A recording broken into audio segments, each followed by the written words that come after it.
Hey guys, I'm Anna, and today I'm going to show you how to fix Allrecipes mobile app not loading. So first of all, you need to head over to your device settings.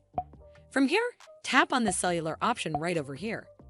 Once you're on this screen, you need to scroll down and search for the Allrecipes mobile app, and then make sure the toggle button right next to it is turned on, indicating that the app has internet access through your cellular connection.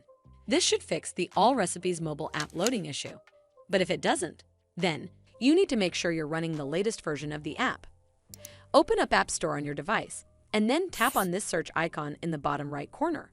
Then search for the Allrecipes mobile app, and if you see this update button right next to the app name, simply tap on it to make sure you're running the latest version of the app. But if you still encounter this issue, then you need to clear App Cache. Go to your device settings and then scroll all the way down to General and tap on it. Then tap on iPhone Storage. From here, search for the Allrecipes mobile app and then tap on it. Once you're on this screen, you need to tap on Offload App. Tap again to confirm. It'll take a bit for processing, and then a reinstall button will show up. Simply tap on it to reinstall the app. This should fix the issue, but if it doesn't, then you need to completely reinstall the app.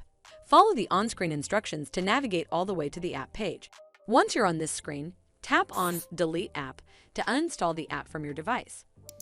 Once uninstalled, you need to open up App Store and then search for the Allrecipes mobile app right over here in the search bar, and then click on this Get button to install it back on your device. Well, that's how you fix Allrecipes mobile app not loading. I hope you found this video helpful, and if you did, make sure you give it a thumbs up to see more videos like this, and don't forget to hit that subscribe button. We'll see you in the next one.